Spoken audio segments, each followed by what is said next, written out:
Wonderful, so wonderful is your unfailing love. Your cross has spoken mercy over me, over me. No eye has seen, no ear has heard, no heart could fully know how glorious, how beautiful you are. Beautiful one I love, beautiful one I adore, beautiful one my soul must sing. Powerful, so powerful, your glory fills the skies.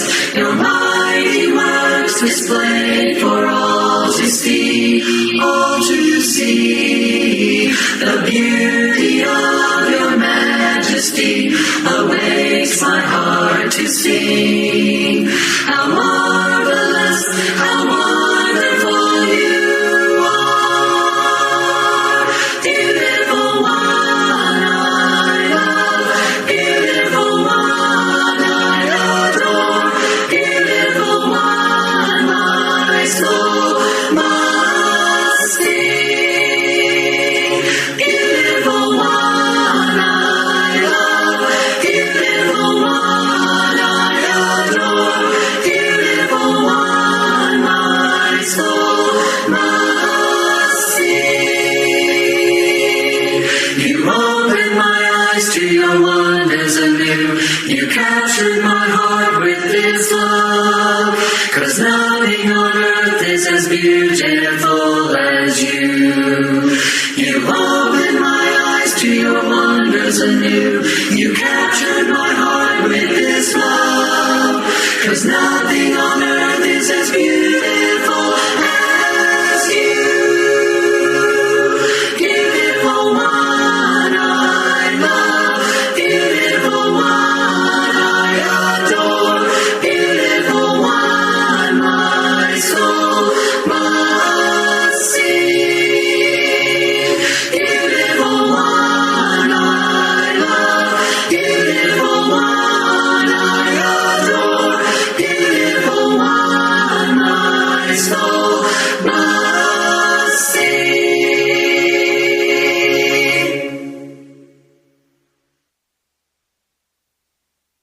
Faithful love flowing down from the thorn-covered crown makes me whole, saves my soul, washes whiter than snow.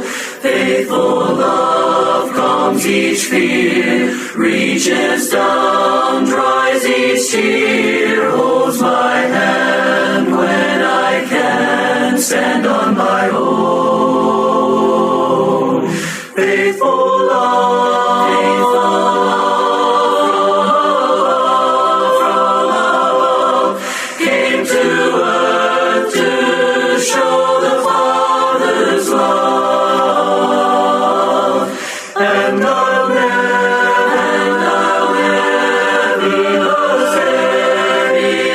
same, for I've seen faithful love face to face, and Jesus is his name. Faithful love is a friend just when hope seems to end. Welcome face, sweet embrace, tender touch filled with grace. Faithful love, endless power, living flame, spirit's fire, burning bright in the night, guiding my way. Faithful love, from above, came to earth to show the Father's love. And I'll never be the same.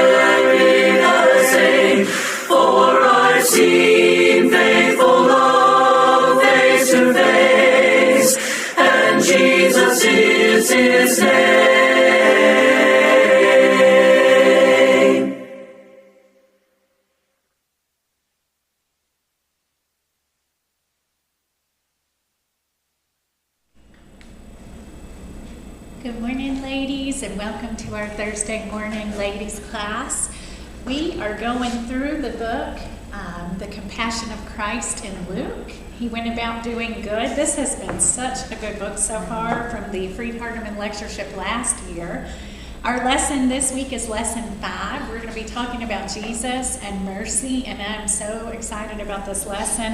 I have got notes on like every page, so we have all kinds of thoughts that we'll talk about this morning. I do need really quickly to set my alarm because I was chatting before and I did not remember to do it. And otherwise, I might keep y'all here way too long because the clock is way over there and I can barely see that clock, so I need this one. But we will go ahead and we will open with a word of prayer and then we'll get started. Lord, we come before you this morning and we are so thankful for this day. We are thankful for this rain that's happening. We are mindful of the weather impact that some of the rest of the nation is experiencing. We've got some under tornado watches this morning and some under blizzard watches this morning. And so we're mindful of those struggles that kind of weather could cause. We are so thankful for this congregation that meets here at Collinsville. We're thankful for the elders that oversee this congregation, for all of those good men.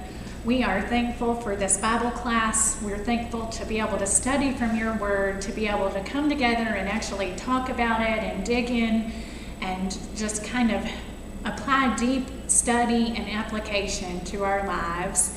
We're thankful for these women in this room and for the women that are tuning in online. We're thankful for these friendships, these Christian sisters that we can have. We are so thankful for your Son who died for our sins. It's in his name that we pray. Amen. So Jesus and mercy. Have we ever maybe in our lives experienced a time where there needs to be more mercy offered? We live in a world where people need mercy. There's so much struggle and brokenness and heartache, so many things. So let's talk for just a minute. Before we do get started, I did want to credit this lesson was given by Sam Jones and prepared by Sam Jones. So I wanted to, some people tuning in online do not necessarily have the book, so I want to make sure that we're aware that these are his words that we're using. So mercy. Mercy is when you have compassion or forgiveness that you show to someone, but not just anyone, someone specifically that it's in your power to punish or to harm them. So that's what the real definition of mercy is. We sometimes simplify definitions a lot. We are very lazy with our English skills. We're very lazy with our vocabulary skills. Most people who are native English speakers only use a handful of the words available to us. And even the ones we use, we tend to sometimes use them very, flippantly.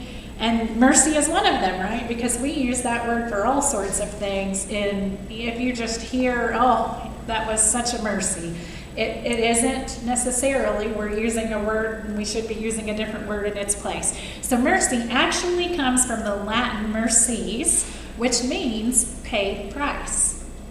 In Hebrew, which every time we see the word mercy or merciful in the Old Testament, this is the word we're seeing. It is rasham. It shares the same root word, this is really interesting, as the word womb in Hebrew.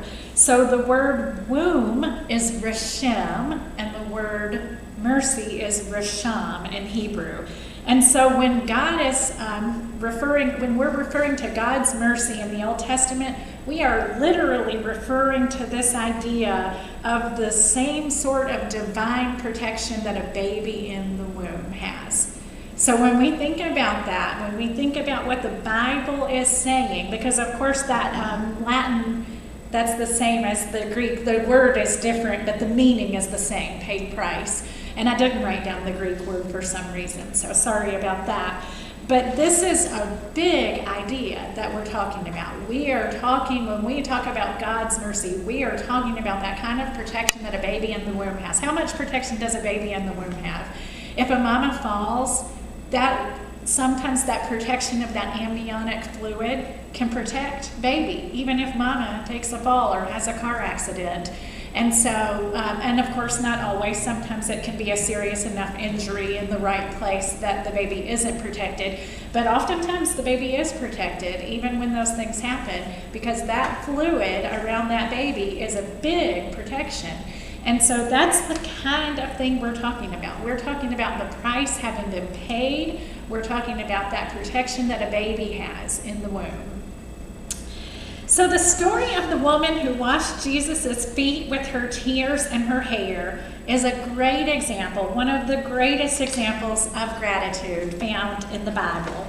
Jesus likely had an encounter with this woman sometime earlier in the day while he was healing and preaching. So what is an encounter? This is another word that we use pretty lazily. An encounter is defined as a meeting, especially one that is unplanned, unexpected, or brief. So when I encounter someone, it wasn't planned. I didn't arrange a coffee date or a dinner date to catch up with them. It was unexpected. Maybe you're shopping in the store and you see an old friend from high school. Unplanned, unexpected, but it's brief because you've both got other places to be. That's what we're talking about when we're talking about an encounter. How many encounters do we have in a given week? I mean, if you're not homebound, because I know that some of our listeners are because of health problems, but if you are not homebound, then chances are high that you have a lot of encounters, right? You are, if nothing else, you're encountering cashiers at stores and bank tellers and people like that. So Jesus made even his encounters, even his unexpected, unplanned, brief moments count, like he did with this woman. So this woman's life was changed because of one encounter with Jesus. Luke shows the story, Jesus' mission for coming into the world. His mission was to seek and save that which is lost. We've talked about that in some of the other lessons already. Luke 19:10 reminds us of that. People who are lost need to know that they are lost, right? If you are on a trip and you are trying to get to a certain, let's say, hotel in a different city than your own, if you are going and you get off on the wrong exit, what happens? You can't find your hotel because you haven't gone to the right place. You are lost. And what are you going to do about it? Well, today we're going to use our GPS that we all carry around, and we're going to go somewhere and type in the address from point A to point B, and we're going to figure out where we went wrong, and we're going to get back on track and go the right way. The only way that people in the world can know that they are lost is if somebody who is saved, who is found, tells them. That's the only way. They're not going to just wake up one morning and realize it for themselves. Jesus used compassion to open doors for him, to talk with sinners about their conditions. He cared for all people, but he had an unparalleled love for marginalized people.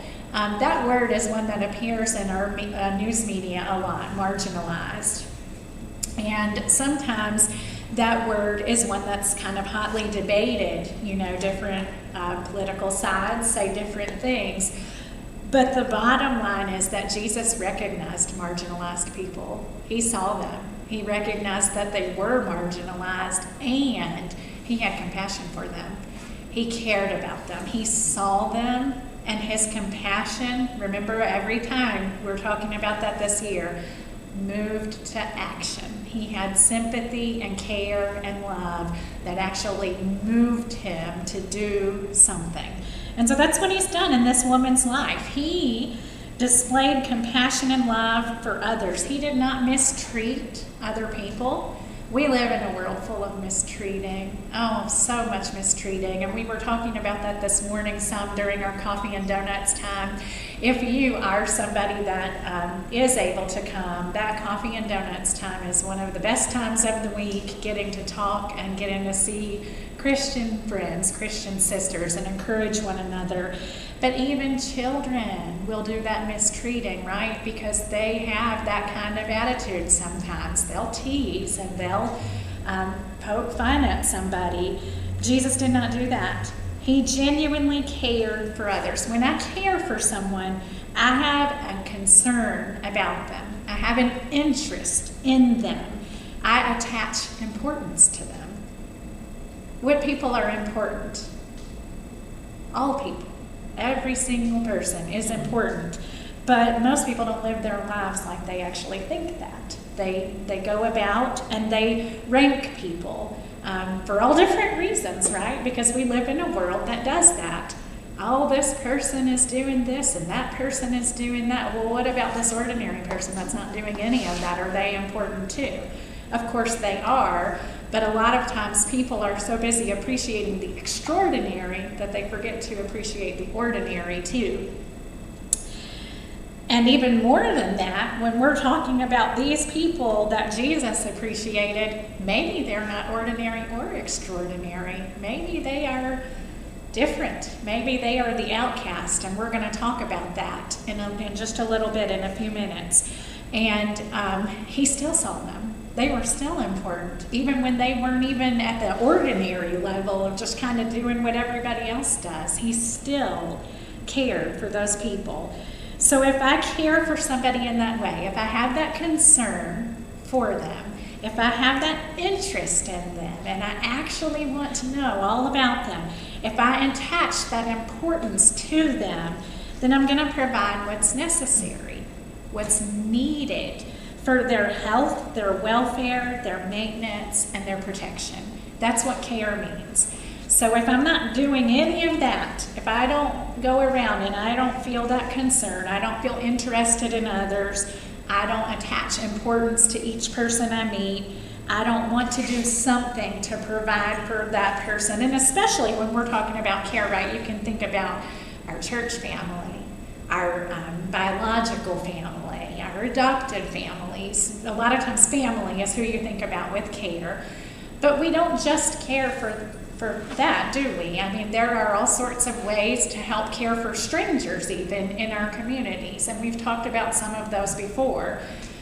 We have a warming shelter here in Henry County for people who do not have a warm home to stay in when the temperature drops below a certain, and I think it's 35 degrees. It has to be below 35 degrees and they open up.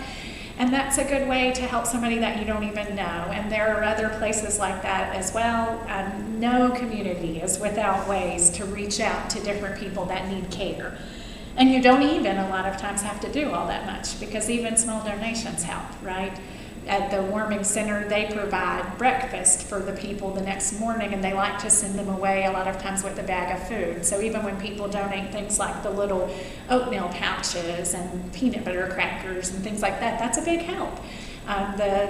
The people running the warming center don't have enough funds to do all of those things. And so when people donate, then that's a big help. We can give our time and our money and our resources, and that's still showing care in a way that we know is going to benefit someone who needs it. So sometimes we have to be creative to figure out ways to care, but they're there, and if we look for them, we'll find them. So Jesus showed kindness to the outcast. What is an outcast? An outcast is a person who is rejected by society, who is rejected by their social group. Are outcasts rare? No, they're not rare. They're at every school, every workplace. They're everywhere. And so we have people that are outcasts for all different reasons. And as Christians, the outcast should be our incast, right? We cast for them and pull them toward us, because we're not going to let somebody, especially in the Lord's church, be an outcast, right? There should be zero outcasts sitting in any congregation of the Lord's church. And I think that, again, our congregation does a really good job of loving other people, of being warm to visitors and reaching out and getting to know people as they come in. But not every congregation does. And it's something that any congregation could work on, even if they are already doing those things. So Jesus showed kindness to them, but he also showed kindness to the in-group. And when I was thinking about this, another thing that I thought of is that sometimes the outcast can look like they're a part of that in-crowd.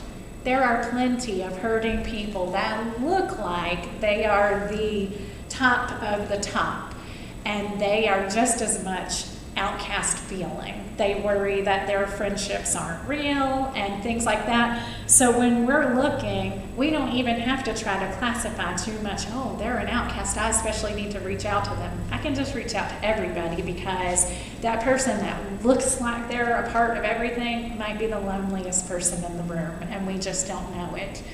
And I've known people before in that situation. So we can just be sure that we just care for everybody. So Jesus' actions, though, his doing this, his associating with outcasts, his associating with these people that were in that in crowd, that brought him criticism. People criticized Jesus for him associating with those people. They accused him. In fact, they called him a glutton and a wine bibber. Luke 7:34 tells us that. What did Jesus do? Did he let the criticism stop him? Did he change his actions? Did he say, oh no, I got to worry about what people think? Nope. He gladly took the criticism, and he just continued doing good. He continued to show compassion. So now we are on page 52. Jesus, as he was traveling from one town to the next, had an encounter with a woman. This woman most likely had not been accustomed to people being kind to her, especially men. Jesus treated her with dignity, with respect, and with compassion. So I want to talk about those words for a few minutes, because again, these are words that we're very that we're very lazy with in the in the English language. So dignity is being worthy, or being somebody that is worth honor or respect. So if I'm going to treat someone with dignity, then I'm going to treat them like they are worth my respect, like they are worth honoring. In our country today, there are a lot of people that are not being honored right now, right? Sometimes people that we did honor before. Our police officers are not very well honored today. And most police departments are losing 25% of their forces. And so we can be sure as Christians that we are honoring people that do these things. Sometimes we don't do a good job in our nation of honoring healthcare professionals, right? Not just our doctors, but our nurses, our LPNs, our CPAs, all of these people that help so much.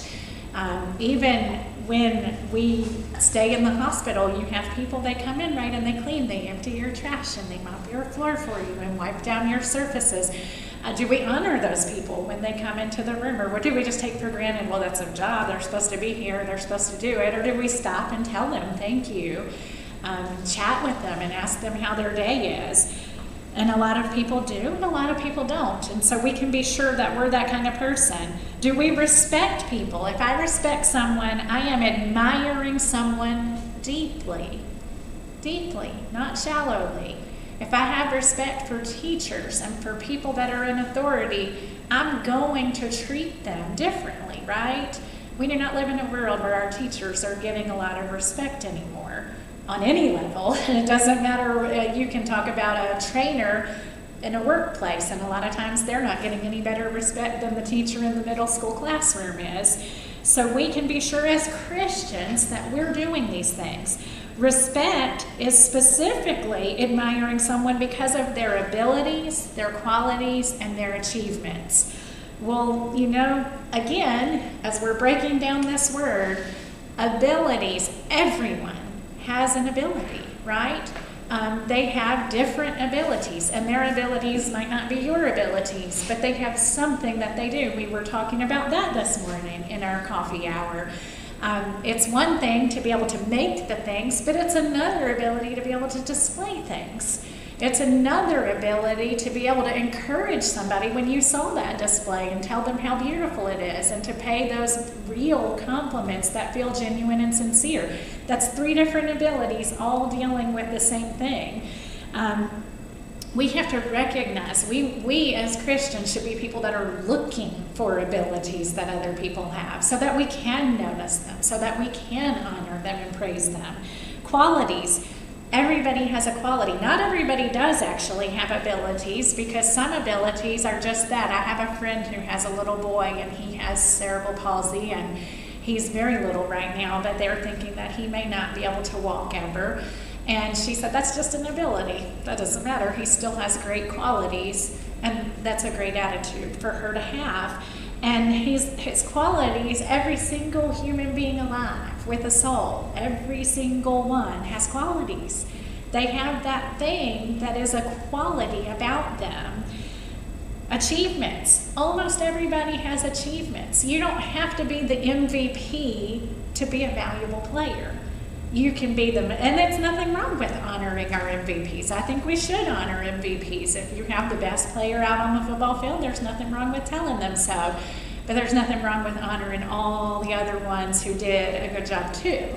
And so any good coach knows that they're gonna compliment, they're gonna encourage, they're gonna uplift, they're gonna help them to have even more ability by pushing them to do even better.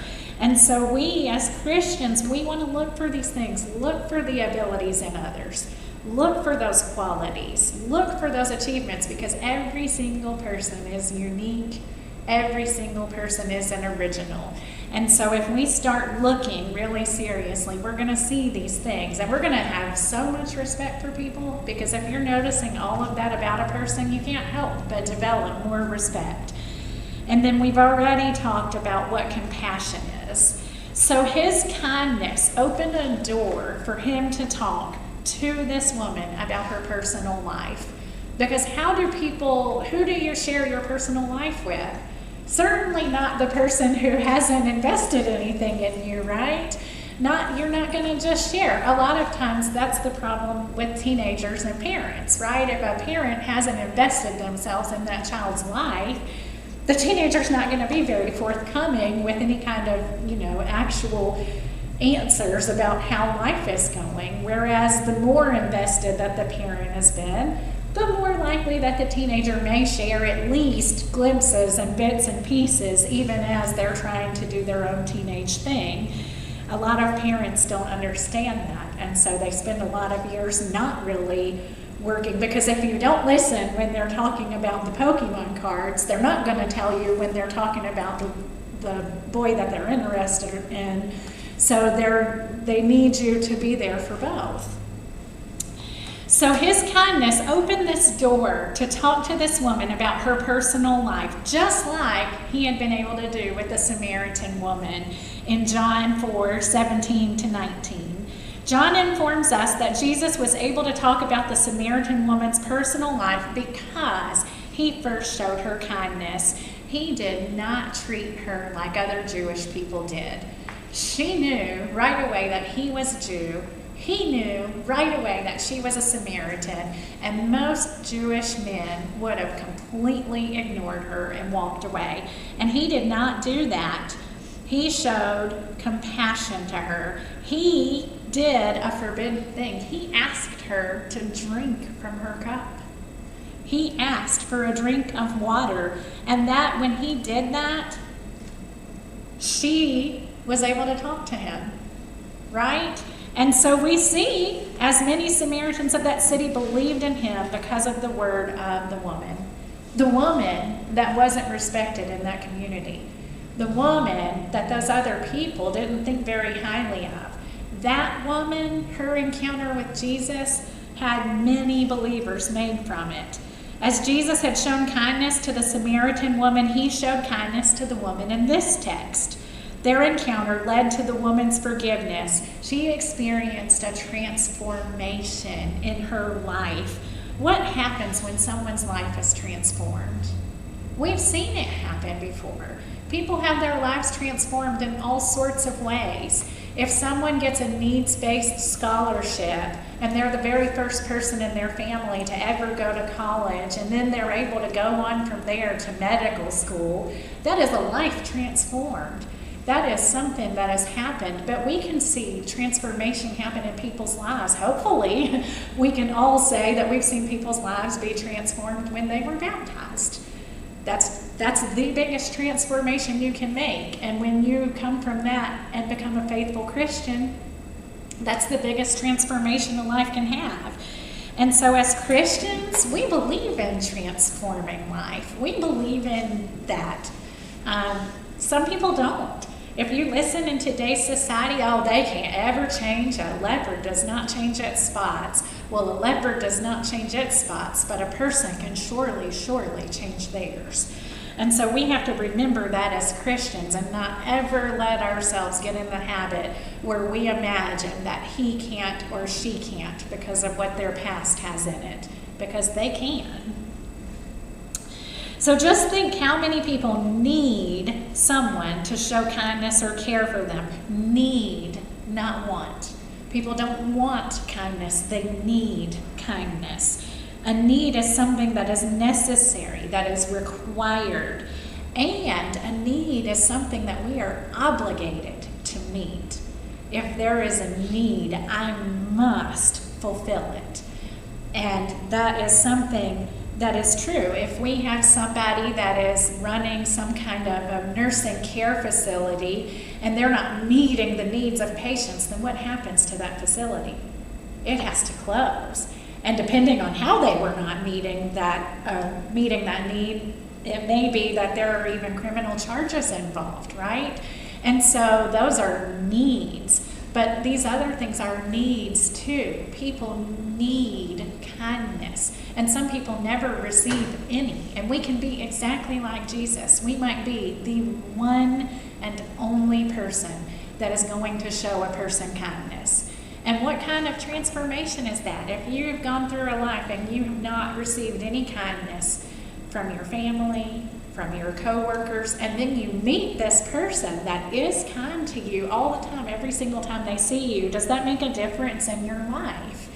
It does. Of course it does. So it is so sad that there are untold millions, and I would change that number to billions. We have got close to 9 billion people in the world today. There are billions of people who have this need, who feel like no man cares for my soul, like Psalm 142:4 says. The challenge of this lesson is to encourage us to be willing, to encourage us to be ready to show compassion as Jesus displayed in his encounters with others. Our world is increasingly unsympathetic, callous, and indifferent to the hurts and hardships of others. If I'm unsympathetic, I don't feel sympathy. Or, even worse, I might feel it, but I don't show it. I'm not going to let others know that I feel that sympathy. I'm not going to express it. If I am callous, that word is one that doesn't get used very frequently. It means insensitive or cruel disregard of other people. If I'm being callous, I'm not being sensitive at all. I'm just disregarding them. And if I'm indifferent, then I'm unconcerned. We live in a world full of no concern for other people. I have no interest in others. I'm thinking about only self. I'm thinking about only my little small bubble around me and nothing else. I don't have sympathy for others. I'm not seeing the hurts and the hardships, and I don't want to do anything about them. And so that's the big challenge in this lesson, to make sure as Christians that we do see the hard. We do see these hurts and this suffering, and we do want to meet that need of being kind. So the Greek word that's translated as mercy in this passage, and now I remember why I didn't write down the Greek word back there, is elio. It means to show kindness or concern for someone in serious need. So when I'm talking about mercy, I'm talking about a serious need. I'm talking about feeling moved by the sight of another's suffering and by the way that I share that I'm feeling moved, because I can't just feel moved by it while I'm sitting in my living room and then not do anything at all. Because even if all I can do is small, one small act is better than no act at all. So Christians are encouraged to be people of mercy, but not only are they encouraged to, they are expected to. If I'm following Christ, then I'm going to be merciful.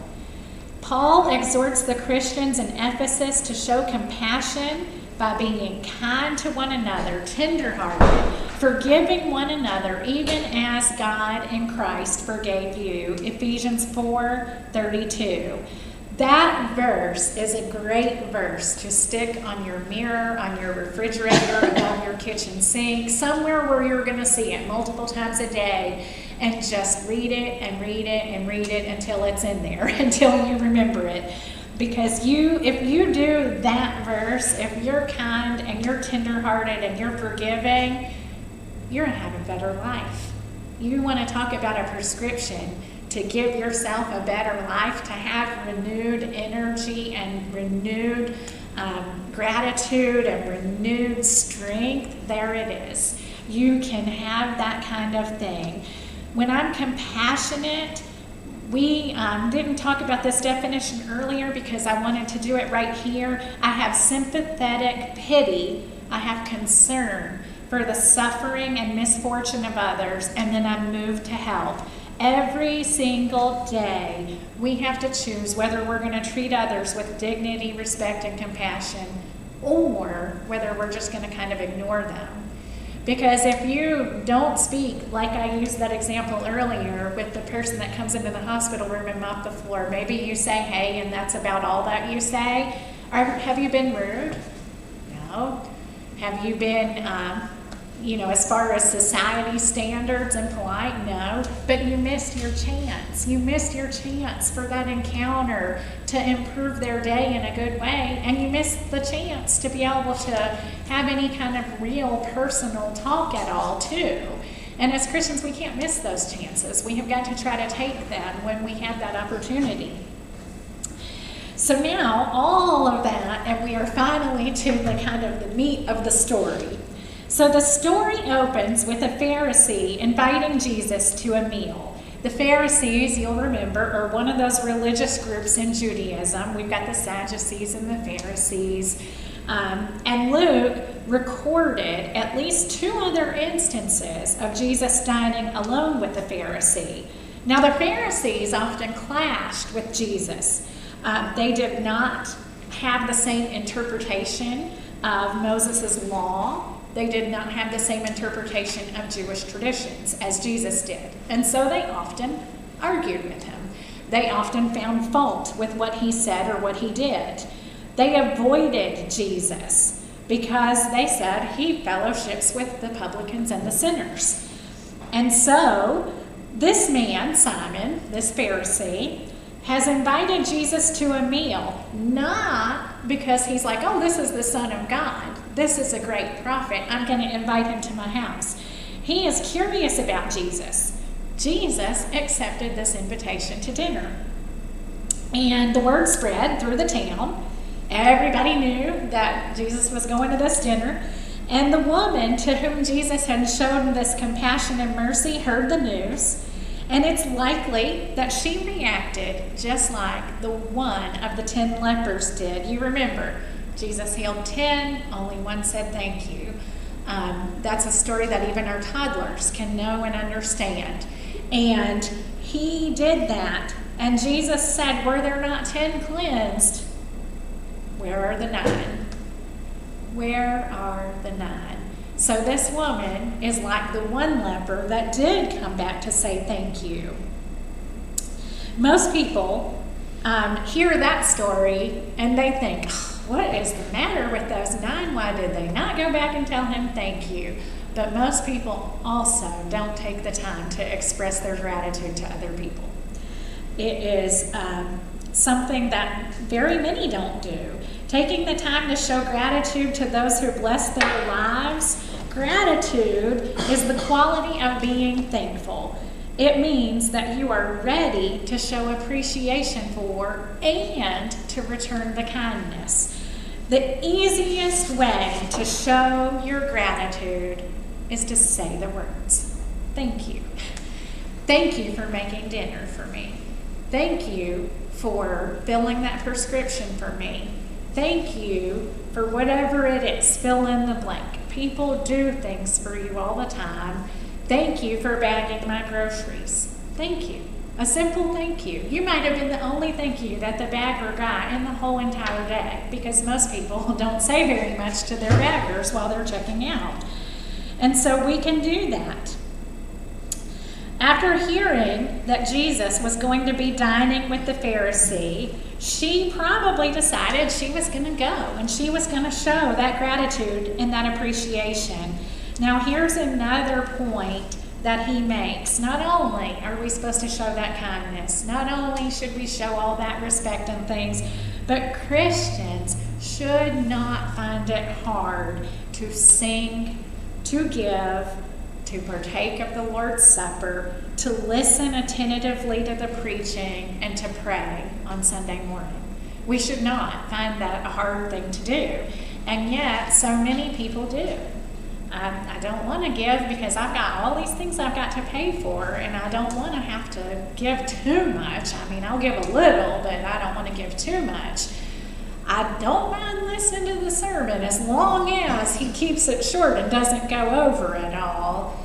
Oh, this prayer is getting so long. I'm getting so tired. These things happen. The preacher of your congregation knows that they happen, because preachers can see what people are doing when somebody falls asleep in the middle of the sermon. And of course, that's not counting somebody that might have a new baby or a health condition or something.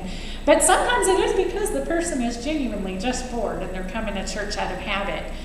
They're coming to worship just because their family came to worship.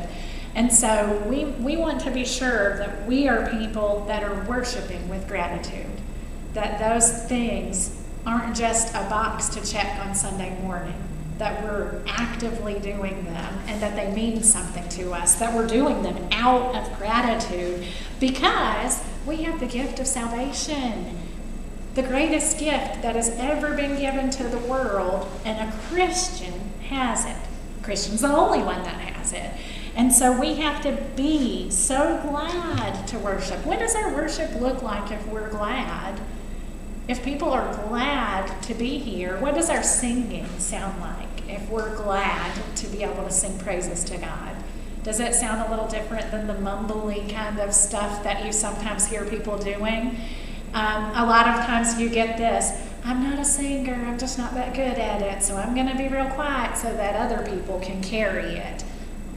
That's not worshiping with glad hearts. I will take hearing somebody loud and off-key but joyous while they're singing, and I would love to hear that far better than someone with a professional quality voice. Not that the professional quality voice is wrong, but when we are singing to God, that means something. That matters. It's not just 3 songs that we do because we have to. And so we want to be sure that we are being like this woman that is going to show Jesus this thanks. So let's keep paying attention to what she does. The host, Simon, was very likely wealthy. The homes of rich people in the Middle East during this time were courtyard homes. So people had a door that opened to the street, and they would keep it open. This is so interesting to me. If you did not know this culturally, people could come into the rich person's house and just observe the dinner. They would just kind of come in, and they didn't partake of the dinner, but they would watch what was going on. And this is true in the ancient culture. Now, the ancient culture too would have said, though, of course, that most people were offered something to eat because they would have dealt with strangers kindly. We can remember reading about that. Remember with Abraham when he entertained the angels unaware. But we can know that they did this. This door to wealthy people's homes was open, and people would just come in to see how this dinner was going. So Jesus arrived at Simon's house, and there were customary things to do to greet a guest. And we can't quite picture this because we don't do these customs. But first, they would give a guest a gift of a kiss of peace. Then they would pour water over the person's feet to cleanse them, right? Everybody walked. People didn't have vehicles, and so feet were always dusty, whether you were rich or poor. And then they would provide a drop of sweet-smelling oil on the guest's head. The people at this region didn't sit at tables. They would recline on low couches. They would rest on their left elbow, and their right arm would be free and stretched out, and they would eat that way. That's how they did not only in the Middle East, but in ancient Rome and in several other places. That kind of dining is triclinium dining, and they would do that. And so the people who came would be free, and most people wouldn't necessarily stay, because it sounds awkward to us, but when I was reading about it, they wouldn't necessarily stay for the whole meal. They might kind of wander in and see who was there, and then just kind of wander back out. And to us, it sounds odd, like we wouldn't leave our door open and just have people passing back and forth, but this is how they were. That was their custom. So Jesus arrives at Simon's home, and that host did not do any of that. He did not wash Jesus' feet. He did not kiss Jesus. He did not anoint his head with oil. Why did he not? Do you think that maybe he did to some of his guests? We don't know, because it does not tell us. The text doesn't say, oh, he didn't do it for anybody. But we remember how the Pharisees felt about Jesus. And we can safely presume that chances are good that a Pharisee, a respected member of this Jewish community, this is a high-ranking person, is probably not just going to throw all the social customs, right? Because this is what the Pharisees are about. They're about these customs. They're about doing things exactly right and appearing right before the eyes of others. So chances are high that he did greet some of the other guests in that traditional way that he should have. Well, this woman was not the same person that Simon and the others knew from their town. She came in, and he's looking at her just like he always has. She has experienced a spiritual transformation, and there's something that we can deduce about this woman, and I loved this paragraph. She's not the same emotionally either. She has had this spiritual change, but when we have a spiritual change, it changes us emotionally too. So her self-image was different. She had very likely been the recipient of cutting criticisms and insults, maybe even physical abuse in her lifetime. Because, again, in this culture, there is a different treatment of women than what we today expect. And so she most likely did that. If you have physical and verbal abuse constantly, chances are high that she had felt broken and worthless, that she felt like she didn't have any value. But then she had this encounter with Jesus. This one encounter, and it made all the difference. She's not broken anymore because he has made her whole. She's not worthless anymore because she understands her value. So this is not the same woman. Christians can look around and they can see people, because this world is full of people who want emotional changes. It's full of people struggling with depression and anxiety, real depression, real anxiety that are crippling in life, that make them not able. And we have an answer. Not the only answer, because if people are struggling with some of those things, then it's also likely that they're going to need some medication and therapy and things as well. But we have the answer that's going to transform their life. And then from there, in that transformed life, they can do these other things too. So it is noteworthy to understand that this woman is not Mary Magdalene as supposed by some, and he's going to address that a little bit further. But we need to keep in mind that Christians can introduce other people to Jesus. We are the ones that know him, right? We're the ones that are his friend, and we're the ones that can tell other people about this Jesus, because we're the ones that know him. So the part that he says about Mary Magdalene, it said that there's no evidence or reason to identify this woman as Mary Magdalene. Luke doesn't tell us this woman's name. He only states that she is a sinner. So we do have the story of Mary from Bethany anointing his feet in Matthew 26, 6 through 13, Mark 14, 1 through 11, and John 12, 1 through 10. In all of those, she's named. We know who she is. We know exactly who she is. So this is actually a second story about a second woman reacting with gratitude in a similar way. So Luke informs us that this woman made her way to Jesus with an alabaster flask of fragrant oil, a jar of perfume. This is what she has. And despite the stigma attached to her, she enters this courtyard of Simon to see Jesus. She was on a mission to tell him thank you, to show appreciation for what he had done. As she stood behind Jesus with the box, she started to weep. She wept uncontrollably. Why? Well, Jesus is going to explain why she's weeping uncontrollably. She knows that he goes on and says, "You didn't kiss me. You didn't anoint my head. You didn't wash my feet." And this woman has done all of these things. So she used her tears to wash his feet. She used her own hair to dry his feet. She kissed his feet over and over. She took that fragrant oil and she anointed his feet. What a display of love. And he says, do we seize the moments in our life to honor Jesus, what he's done for us? Do we take the time to be like this woman and to say thank you? Think of the kindest person in your life that you have ever known. Just somebody, and you would just immediately think, this is the kindest person. They are always helping others. Did that person have an impact on your life? Sure they did. Think of the kindest stranger that you ever met. Even if that stranger was somebody like a nurse that you just had as a patient, did that person have an impact on your life? They did. So kindness has an impact.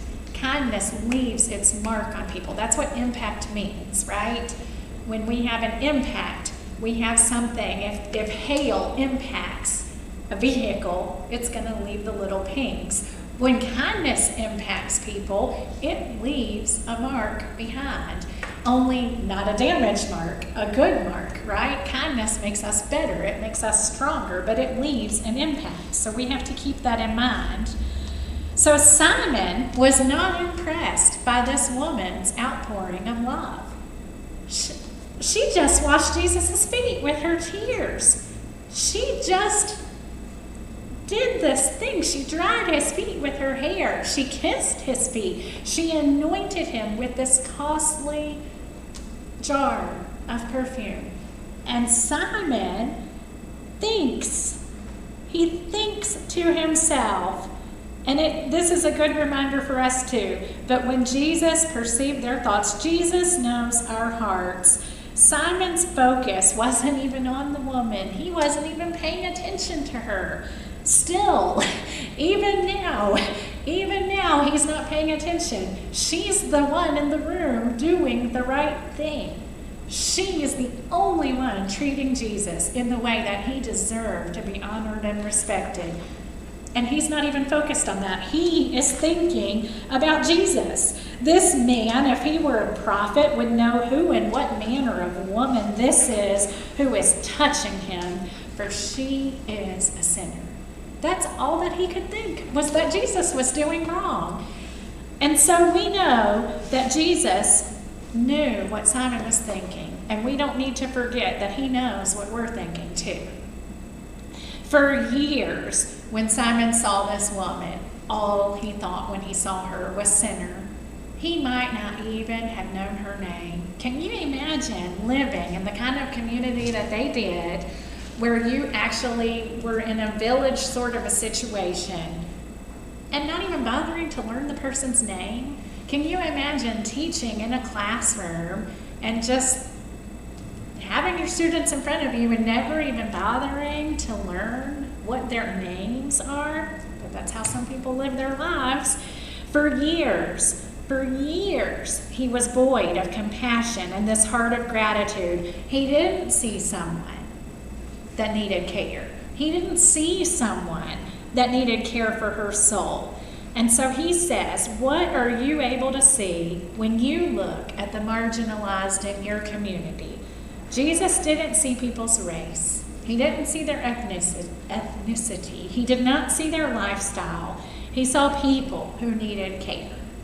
He saw people that needed kindness. Hopefully, we will avoid Simon's mistake of only seeing insignificant features of people, because that's what all these things are. Just insignificant features. They don't have anything to do with anything.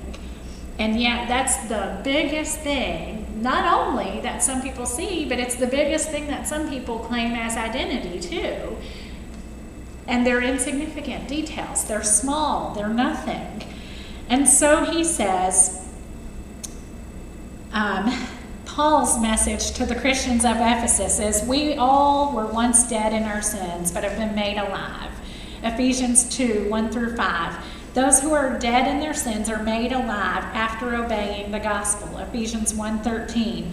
Forgiven Christians don't look down on others, because we were once dead in our sins, just as much as they were. It doesn't matter what the sins were. Forgiven people are the recipients of God's grace and mercy because of his great love for us.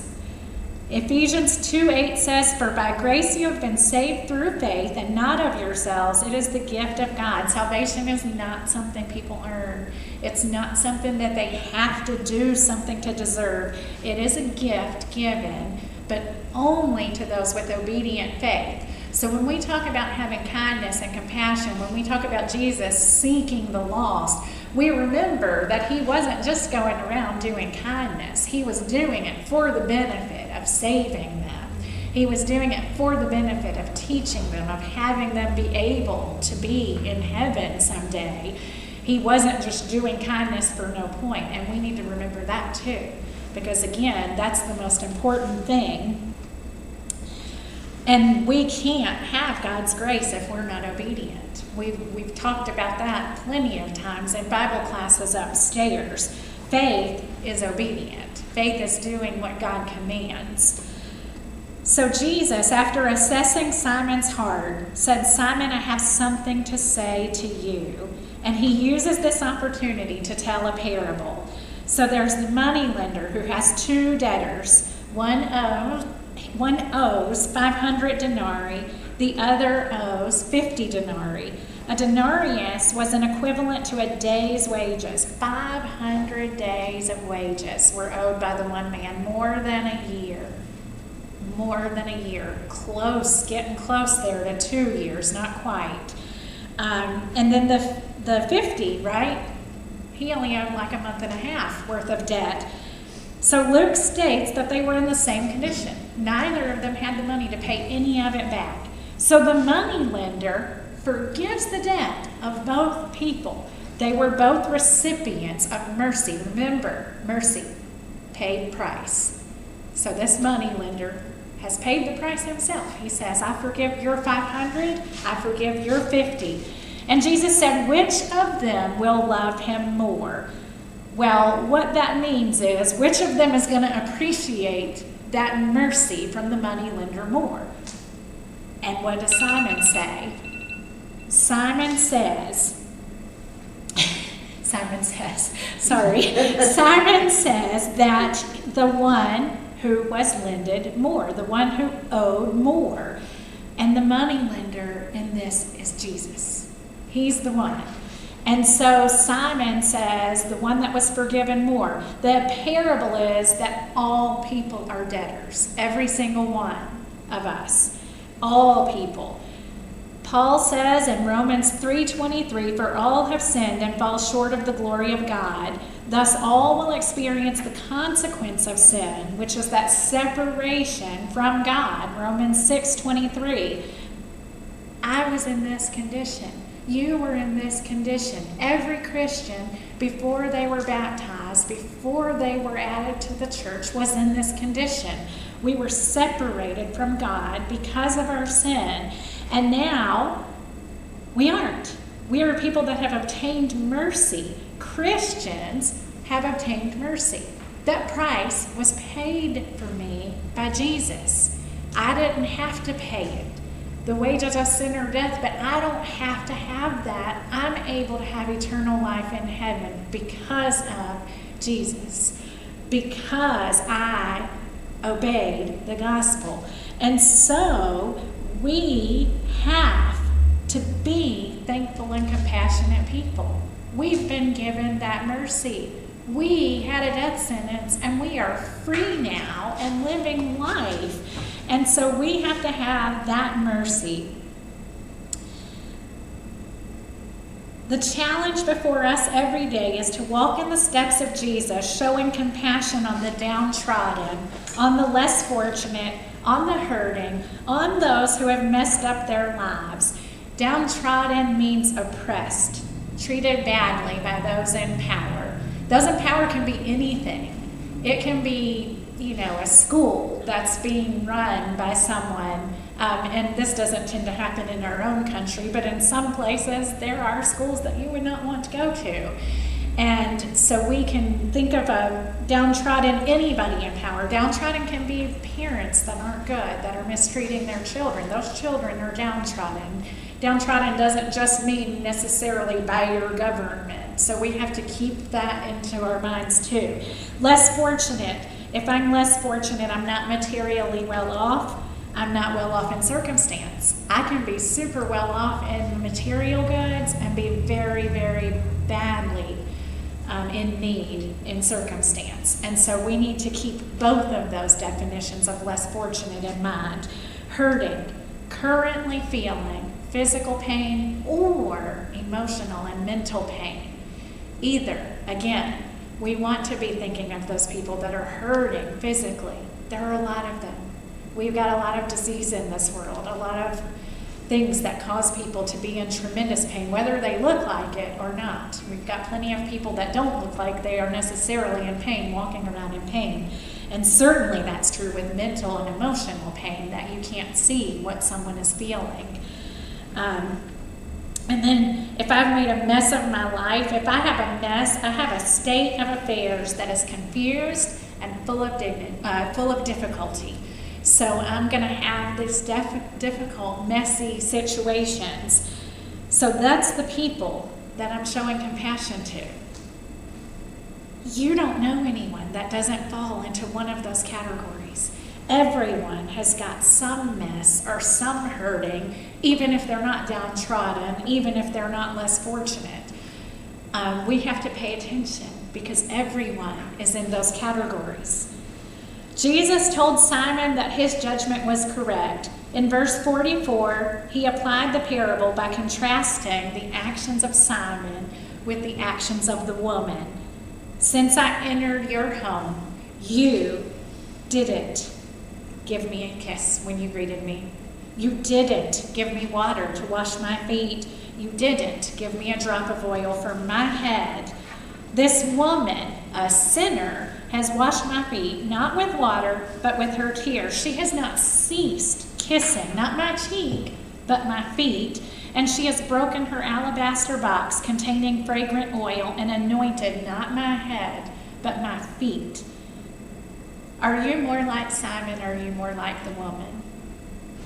That's a question that's one of those toe-stepping kind of questions for people to need to answer, because it is possible sometimes that our answer on a given day might be more like Simon, and other days we might be more like the woman, but certainly we would want to be like the woman every day. Jesus explains the heart of the woman. He explains why she wept uncontrollably. Therefore I say to you, her sins, which are many, are forgiven, for she loved much. Now, Jesus wasn't saying that her sins were forgiven because she loved much, but what he's saying is because she was forgiven, that caused her to love greatly. She was a debtor. She couldn't pay her debt, but she received mercy, and she showed that appreciation with overflowing love. So that woman, why did she respond? Because of that encounter, that brief, unplanned encounter with Jesus earlier. His compassion, his kindness, his mercy had a life-changing moment in her life. We all had somebody introduce us to the gospel. We all had somebody invite us to church, take time to study with us, and that person changed our lives. That person, even if it was a parent, changed your life by doing that teaching, by making sure you saw what the gospel said, by answering questions that you had. And so she did not care what others thought. She didn't care what others would do to her. She was going to tell Jesus, thank you. She was going to show that love that she felt. So this is a beautiful, beautiful story. He tells her, your sins are forgiven. Your faith has saved you. Go in peace. Go in peace. Faith alone did not save the woman. Faith alone has never been the only prerequisite for pleasing God. James tells us that faith alone justifies no one. James 2:24. The kind of faith that saved that woman, the kind of faith that saves anyone, is obedient faith, action faith, faith that we have to do something. It was that kind of faith that caused Abraham to be called a friend of God. James 2:23. The woman believed and demonstrated in her faith, her trust in Jesus. So what do my actions say about me and my faith? What kind of trust do I have in Jesus? There are people in every community that are like this woman in the story. They need someone to care. They need someone to reach out. If I reach, this is another word that we use very lazily and sloppily. Reach means that I have to stretch out my arm in a specified direction in order to touch or grasp something. If I'm going to reach, I have to extend myself. I have to hold myself out to others. I have to do the action of reaching for them. You might be the only one that can reach out to someone because maybe no one else in their life is going to. So we can't ignore the needs of the people around us. So the only thing that I still had to say on the very last page with the questions, we never have time to get to the questions, but if you're not taking a look at these questions pages, you are missing out because these questions are very focused and pointed, and you could easily arrange your whole Bible study for the rest of the week by going through the questions on these pages. So I did want to at least point out question number 6 here in our last minutes. Jesus was a friend to sinners. That is, people who did not think like him, who did not act like him, who did not dress like him, who did not look like him. Would Jesus' friends be welcome in our congregations today? Would that woman with so many sins be welcome in our congregation today? Remember that welcome means gladly received. It means you're pleased about them being there. It means that you're encouraging something. You're supporting something. That's what welcome is. It's much more than just being a little friendly and a little polite.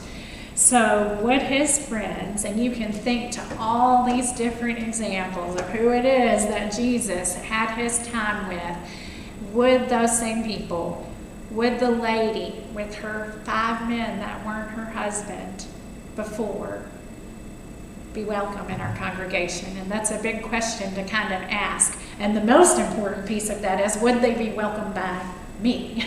would I welcome them? Because I am part of the congregation, right? Like everybody, if everybody has the right attitude, then of course the congregation's going to do the right thing. So I would definitely take a look at those other questions if I were you. Our lesson for next week is Lesson 6, Jesus and Compassion. If you want to read ahead, we're going to be in Luke chapter 10, verses 25 through 37. So we will see you next week. Over all the earth, you reign on high, every mountain stream, every sunset sky. But my one request, Lord, my only aim, is that you reign in me again. Lord, reign in me, reign in your power, over all my dreams, in my darkest hour. You are the Lord of all I am, so won't you reign in me again? Over every thought, over every word, may my life reflect the beauty of my Lord, 'cause you mean more to me than any earthly thing. So won't you reign in me again? Lord, reign in me, reign in your power, over all my dreams, in my darkest hour. You are the Lord of all I am, so won't you reign in me again? Lord, reign in me, reign in your power, over all my dreams, in my darkest hour. You are the Lord of all I am, so won't you reign in me again? You are the Lord of all I am, so won't you reign in me